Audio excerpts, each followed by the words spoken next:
ہادیہ کا سانس رک گیا تھا۔ تمہیں بتانے لگا ہوں کہ غازان خانزادہ کیا چیز ہے۔ بہت شوق ہے نا تمہیں میری مردانگی کو آواز دینے کا؟ چلو اترو نیچے۔ اب تک تم نے صرف پیار بھرا رویہ ہی دیکھا ہے، آج پتہ چلے گا کہ لوگ میرے نام سے ڈرتے کیوں ہیں۔ دھاڑ سے اپنی طرف کا دروازہ بند کرتے ہی وہ گھوم کر دوسری جانب آیا تھا۔ ہادیہ ساکت رہ گئی۔ نہیں، خدا کے لیے پلیز مجھے واپس گھر لے کے چلے، امی جان انتظار کر رہی ہوں گی۔ وہ گڑ گڑائی تھی، مگر غازان اس کی کسی بات کو سننے کے موڈ میں نہ تھا۔ آستینوں کے کف موڑتے اس نے ہادیہ کو بازو سے پکڑ کر باہر کھینچ نکالا۔ ہادیہ نے گھبرا کر دائیں بائیں دیکھا۔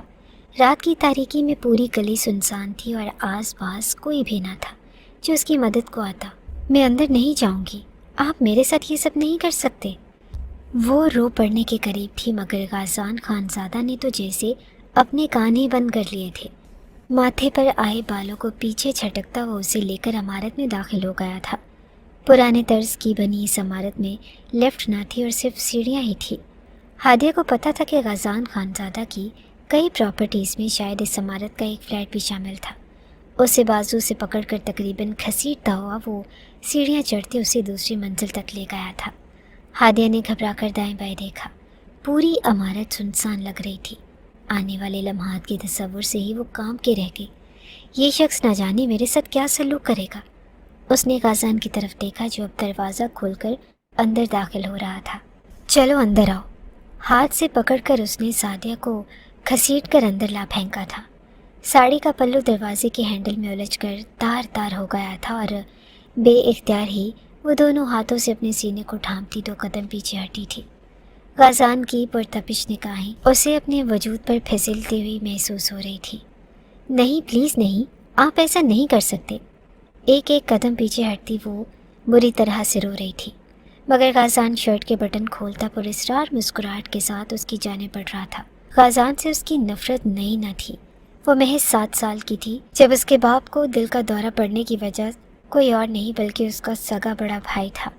غازان خانزادہ کا باپ تیمور علی خانزادہ، جس نے اپنے چھوٹے بھائی کو بٹوارے کی زمین دینے سے صاف انکار کیا تھا۔ ایسے مت کریں بھائی جان، میرا کاروبار ڈوب چکا ہے، میری بیٹی ابھی چھوٹی ہے اور اس کی تعلیم کا خرچہ، رہائش کے اخراجات، بجلی گیس کے بل، یہ سب کچھ میں کہاں سے کروں گا؟ مجھے تو نوکری کا کوئی تجربہ بھی نہیں۔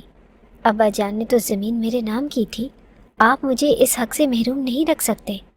باپ کو گڑ گڑاتا دے کر ہادیہ کو یکلخت اپنے چچا سے نفرت محسوس ہوئی، مگر وہ کروفر سے سگار منہ میں دباتے ٹانگ پر ٹانگ رکھے بیٹھے رہے۔ ہادیہ خاموشی سے منظر سے ہٹ گئی تھی اور اسے نہ پتہ تھا کہ چچا نے کیا جواب دیا، لیکن جھکے کندھوں کے ساتھ باپ کو گھر واپس جاتا دیکھ کر اسے پتہ چل گیا کہ چچا نے ہمیشہ کی طرح غرور اور تکبر کا ہی مظاہرہ کیا ہے۔ گاؤں میں موجود کئی ایکڑ زمین پر چچا نے خود ہی قبضہ کر لیا تھا۔ اس رات گھر واپس آتے ہی ہادیہ کے والد محمود علی خانزادہ کو شدید دل کا دورہ پڑا۔ شازیہ بیگم کپ کپا کر رہ گئی تھی۔ انہوں نے گھبرا کر فون اٹھانا چاہا اور اسی پل ہادیہ نے فون ان کے ہاتھ سے لے لیا۔ کسی کو فون کرنے کی کوئی ضرورت نہیں، اماں ہمارا کوئی رشتہ دار نہیں ہے، ابا کو ہسپتال میں خود لے جاؤں گی۔ شازیہ بیگم نے حیرت سے اس 7 سال کے بچے کی طرف دیکھا جو گھر سے باہر نکل گئی تھی۔ کچھ ہی دیر کے بعد وہ پڑوس کے چچا حکیم کو بلا کر لے آئی اور جن کے پاس رکشہ تھا ان کی مدد سے ہی محمود علی خانزادہ کو رکشے میں ڈال کر ہسپتال پہنچایا گیا۔ ڈاکٹرز کے مطابق انہیں شدید صدمہ پہنچا تھا۔ ہادیہ جانتی تھی کہ یہ صدمہ کیا ہے اور یہ اپنے سگے رشتوں کی نگاہیں بدلنے کا صدمہ تھا۔ کچھ عرصے کے بعد محمود خانزادہ صحت یاب ہو کر گھر تو آ گئے، مگر انہیں جیسے ہمیشہ کے لیے چپ سی لگ گئی تھی۔ کاروبار مکمل طور پر ڈوب چکا تھا اور شازیہ بیگم نے گھر پر ہی سلائی مشین رکھ کر لوگوں کے کپڑے سینا شروع کر دیے تھے۔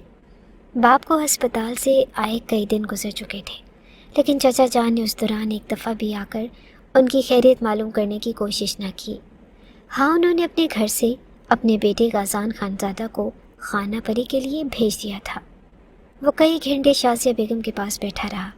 ہادیہ نے نفرت سے اس کے اپنے 10 سال بڑے لڑکے کو دیکھا جو کالج کے صاف ستھرے یونیفارم میں شازیہ بیگم کے ساتھ بیٹھا تھا۔ سارے خواب پورے کرنے کی اجازت تو صرف انہی لوگوں کو ہے۔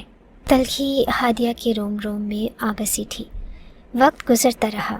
محمود علی خانزادہ نے ہاتھ پیر مار کر چند دکانیں بنا لی تھی۔ जिनसे उनकी गुजर अच्छी होने लगी। दिन गुजरते रहे और हादिया ने जैसे तैसे अपनी स्कूल की तालीम मुकम्मल कर ली। वो ज़हीन थी, हर क्लास में उसे स्कॉलरशिप मिल जाती। वो बाप को तन्हाई में रोते देखती तो चचा की फैमिली के खिलाफ नफ़रत उसके रोम रोम में बसती। ख़ानदान में होने वाली तकरीबात में वो उन्हें देखती थी। सारे घर वालों ने महंगे कपड़े पहने होते और महंगे ज़ेवरात और बड़ी बड़ी गाड़ियाँ। मेरे बाप का हक खाकर सब लोग कितने खुश हैं। वो नफ़रत से सोचती मगर कुछ नहीं कर सकती थी। दिन गुजरते रहे और वो 17 बरस की हो गई। कॉलेज में उसके एडमिशन का तीसरा रोज़ था जब वो घर आई थी और शाज़िया बेगम परेशानी से लाउंज में टहल रही थी। क्या बात है अम्मी, आप बहुत परेशान लग रही हैं। अबू की तबीयत तो ठीक है ना? उसने सर पर ओढ़ी हुई स्याह चादर उतारकर सोफे पर रखते हुए कहा। धूप से आने की वजह से उसका रंग तिमतमाया हुआ लग रहा था। हाँ बेटा, तुम्हारे चचा जान की तबीयत बहुत ख़राब है। भाभी जान का फ़ोन आया था और उन्हें शदीद हार्ट अटैक आया है। तुम्हारे बाबा जान भी वहीं गए हुए हैं। उन्होंने फ़ोन करके कहा है कि जैसे ही तुम कॉलेज से वापस आओ मैं तुम्हें लेकर हॉस्पिटल चली जाऊँ। माँ की बात सुनते ही हादिया के लबों पर एक जहर खुन मुस्कुराहट बिखर गई। और चचा जान को दिल का दौरा क्यों पड़ गया? दिल तो उनके पास है ही नहीं। दिल की बीमारी कहाँ से लगा ली? हादिया की बात पर शाज़िया बेगम ने नागवारी से उसकी जानिब देखा। कुछ भी उल्टा सीधा बोलती रहती हो। वो तुम्हारे चाचा हैं, न जाने किस बात का बैर है तुम्हें उनसे, और उन्होंने तो तुम्हारे साथ कभी कोई बुरा सलूक नहीं किया। अब चलो जल्दी जाकर कपड़े तब्दील करो, हमें अस्पताल जाना है। माँ की बात पर उसने गुस्से से पैर पटका और वो कहने लगी कि अम्मा मुझे नहीं जाना, कल मेरा एक बहुत ज़रूरी टेस्ट है, मुझे उसकी तैयारी करनी है। वो रूहान सी हो गई और भूरी आंखों में गुस्सा उतर आया था, मगर शाज़िया बेगम की एक घूरी पर वो पैर पटकते हुए अपने कमरे की जाने मुड़ गई। कपड़े तब्दील करके जिस वक्त वो नीचे आई, शाज़िया बेगम तैयार थी। चलो जल्दी चलो, रिक्शे वाला कब से हमारा इंतज़ार कर रहा है। 2 बार तुम्हारे अबू की कॉल भी आ चुकी है। उन्होंने हादिया का हाथ पकड़कर बाहर की सिम जाते हुए कहा। बिला वजह की हमदर्दी आ रही है आपको उनसे। इतना पैसा है उनके पास, उन्हें हम जैसे रिश्तेदारों की ज़रूरत नहीं है। जब हमारा वक्त था तब तो अपने दरवाजे हम पर बंद कर लिए थे। मुँह ही मुँह में बड़बड़ाती वो माँ के साथ रिक्शे में जाकर बैठ गई। रिक्शा शहर के एक आला तरीन हस्पताल के साथ जाकर रुका तो हादिया की निगाह में वो मंजर घूम गया जब महमूद खानज़ादा को सरकारी हस्पतालों में इलाज के लिए मुख्तलिफ वार्ड्स में धकेलते फिरते थे और एक एक टेस्ट और दवा के लिए शाज़िया बेगम डॉक्टर्स की मिन्नतें किया करती। अम्मा मैं अंदर नहीं जाऊंगी और मैं यहीं कॉरिडोर में इंतज़ार कर रही हूँ। उसने एक बार फिर जिद पकड़ ली। शाज़िया बेगम ने घूर कर उसे देखा। आखिर तुम्हारा मसला क्या है हादिया? मैं कह चुकी हूँ कि तुम्हारे बाबा जान ने तुम्हें बुलाया है, कोई बात तो होगी ना जिसके लिए वो इतना इसरार कर रहे थे। अब चुपचाप चलो। उन्होंने उसे आगे चलने का इशारा किया तो ना चाहते हुए भी वो कमरों के नंबर देखकर आगे बढ़ने लगी।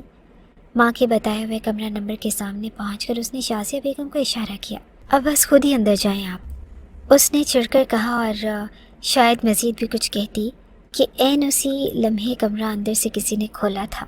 हादिया ने चौंक कर देखा और सामने गाज़ान खानज़ादा खड़ा था। हादिया ने आज से तकरीबन 7 साल के बाद उसे देखा था। लंबा अरसा हुए उसने उनके घर आना छोड़ रखा था और निकलता हुआ कद, स्याह आंखें और हमेशा की तरह फोल्ड की हुई आस्तीनें, वो सरापा वजाहत था।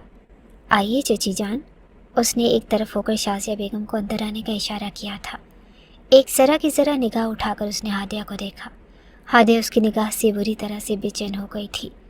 आ गई मेरी बेटी, न जाने कब से आखिरी दफ़ा देखा था। सामने लेटे चचा जान ने कहत से बोल उठे। इतनी जल्दी दिल का दौरा ठीक भी हो गया? सारे ड्रामे हैं ये अब्बा जान को बेवकूफ़ बनाने के लिए। हादिया ने आगे बढ़कर उनसे सर पर प्यार लेते हुए अपने बाप को देखा था जो अपने बड़े भाई के बेड के साथ कुर्सी रखे निढाल अंदाज में बैठे थे। आपने इंतज़ार क्यों किया भाईजान? मुझे हुक्म दे देते, मैं हादिया को लेकर हाजिर हो जाता। हादिया बाप की बात पर अंदर तक सुलग कर रह गई थी। चची जान भी कमरे में ही मौजूद थी और उन्होंने भी हादिया के सर पर प्यार दिया था। वो गहरी सांस लेकर 2 कदम पीछे हटकर खड़ी हो गई। शुक्र है कि अल्लाह ने बचा लिया। डॉक्टर ने कहा है कि माइनर सा दिल का अटैक आया था।